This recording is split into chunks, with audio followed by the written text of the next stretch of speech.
देखिए प्रधानमंत्री नरेंद्र मोदी जी को देश में पूरे 11 साल होने जा रहे हैं आज देश के प्रधानमंत्री के रूप में। और उनका विज़न पहले दिन से बहुत क्लियर था, सबका साथ, सबका विकास, सबका विश्वास। और जिस विज़न को लेकर प्रधानमंत्री नरेंद्र मोदी जी चले थे, वो मेरा मानना ये है कि ज़ाती तौर पे कि वो पूरी तरीके से सही रूप में उसको उन्होंने फुलफ़िल किया है। जो भी विकास की गंगा बही है पूरे देश में, उसमें सबको मौका बराबर का मिला है, सबका विकास हुआ है और पूरे देशवासियों का विश्वास मोदी जी में बढ़ा है। तो ये बिल्कुल जो 11 साल पहले जो कह सकते हैं जो एक नैरेटिव था कि बीजेपी आएगी और ऐसा होगा वैसा होगा, तो वो काफ़ी हद तक आज उससे विपरीत स्थिति है। और देश का मुसलमान प्रधानमंत्री जी के साथ है, देश के मुसलमान का विश्वास प्रधानमंत्री जी में है, भारत सरकार में है। और भारत सरकार भी पूरी तरीके से देश के मुसलमानों को साथ लेके चल रही है। जो भी योजनाएं आती हैं भारत सरकार की, वो बिना कास्ट क्रीड के आती हैं और देशवासियों के लिए आती है। उसमें सभी लाभ उठाते हैं, उसमें तो सभी मज़हब के लोग आते हैं, इसलिए भारत के प्रधानमंत्री जी में सबका विश्वास बढ़ा है। बिल्कुल, वो तो देखिए, सरकार की जो भी गवर्नेंस होती है वो पूरे देशवासियों के लिए होती है, वो किसी धर्म, जाति या विशेष व्यक्ति के लिए नहीं होती है। वही मैंने आपको जैसा कहा कि भारत सरकार की जितनी योजनाएं हैं, जितने लाभ हैं, चाहे वो प्रधानमंत्री आवास योजना हो, चाहे राशन वितरित का मामला हो, चाहे अन्य कोई विकास के मामले हों, उस पूरी तरीके से सबने उसका लाभ उठाया है। और घर घर, एक एक व्यक्ति तक उसका लाभ पहुंच रहा है, भारत के नागरिक तक पहुंच रहा है। ना हिंदू, ना मुसलमान, ना सिख, ना ईसाई, वो देशवासियों को लाभ मिल रहा है उसका।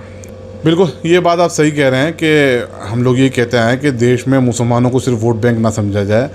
आज पिछले 50-60 सालों में हम देखेंगे तो मुसलमानों को एक वोट बैंक की तरह इस्तेमाल किया गया था।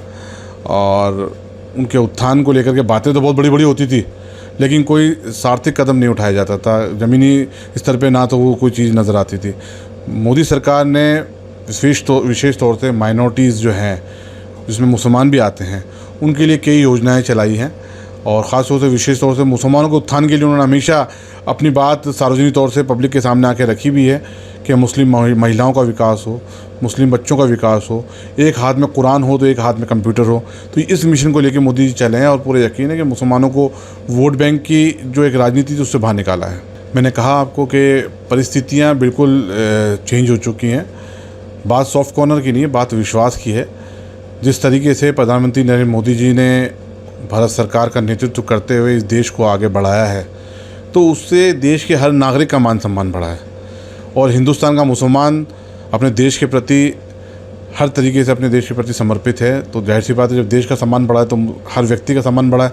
मुसलमानों का मोदी जी के प्रति बिल्कुल सॉफ्ट कॉर्नर के नहीं, पूरा विश्वास है। और मैं समझता हूँ आने वाले दिनों में और परिस्थितियाँ चेंज होगी। अभी ये जो धर्म के नाम पे राजनीति होती है ना, वो होना बंद हो चुकी है। अब वोट सिर्फ विकास के नाम पे पड़ते हैं और जो विकास करेगा उसको वोट मिलेगा, चाहे वो हिंदू का हो चाहे मुसलमान का हो।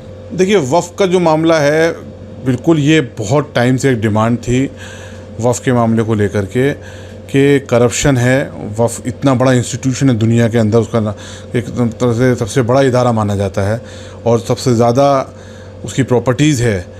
तो उसकी आमदनी का इस्तेमाल सही रूप से हो, करप्शन दूर हो और उसका इस्तेमाल मुसलमानों के उत्थान के लिए हो, ख़ास तौर से गरीब मुसलमानों के लिए हो, तो उसको देख कर के जो कदम उठाए गए हैं बिल्कुल सराहनीय है। और ये एक बिल्कुल समाज के हित में उठाया गया मसला था वफ़ का। और ट्रिपल तलाक पर जो सुप्रीम कोर्ट का फैसला आया, तो उसमें मैं क्या सुप्रीम कोर्ट का फैसला क्लियर है। जो उच्चतम न्यायालय का फैसला आता है वो सबको मान्य होता है, तो उस पर फैसले के अकॉर्डिंग जो है वो है।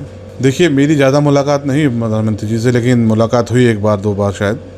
और जब मैंने देखा तो आप बहुत ही सरल स्वभाव के और बहुत ही विनम्रता के साथ लोगों से मिलते हैं, सामने वाले को भी आदर देते हैं। जबकि वो देश के शीर्ष पद पे हैं, प्रधानमंत्री होना बहुत बड़ी बात है इतने बड़े देश के, लेकिन उनका सबके प्रति सम्मान और सादगी से मिलना, तो ये सबको एक तरह से अट्रैक्ट करता है उनकी तरफ। और उनका स्वभाव, उनके, और ख़ास तौर से अब जो अभी हमने रिसेंटली देखा है जो ऑपरेशन सिंदूर चलाया है, तो वो सादगी वाला स्वभाव और उसके अलावा देश के प्रति जो समर्पित उनका स्वभाव है। देश के लिए उन्होंने कह दिया कि देश के लिए खड़े हैं और देश के दुश्मनों को अगर कोई आंख उठा के देखा तो उसको करारा जवाब दिया गया। तो ऑपरेशन सिंदूर के जो जैसा उनका जो स्वभाव देखा गया है, तो दोनों से ही हर देश का नागरिक प्रभावित हुआ है। मोदी जी की तरफ अट्रैक्शन हुआ है लोगों का। मेरे हिंदुस्तान का नहीं, देश दुनिया के पूरे लोगों का अट्रैक्शन बढ़ा है ऑपरेशन सिंदूर के बाद में। तो इस देश की सरकार का जो नेतृत्व मोदी जी कर रहे हैं, और अभी रिसेंटली हमारी देश जो है देश की दुनिया के चौथे नंबर की आर्थिक शक्ति बन चुका है अर्थव्यवस्था के तौर पे, तो वो भी बहुत सराहनीय कदम है। और हम तो दुआ करेंगे गरीब नवाज़ की बारगाह से बहैसियत औलाद गरीब नवाज़, बहैसियत जानशीन ख्वाजा मोइन चिश्ती रज़ा सज्जादा नशीन, उनके जानशीन होने की हैसियत से कि अल्लाह ताला हमारी हुकूमत को और ताकत दे, हमारे मोदी जी के नेतृत्व में ये देश और तरक्की करे, पूरी दुनिया के अंदर हम एक विश्व गुरु बन के उभरें और सबसे बड़ी आर्थिक ताकत बने।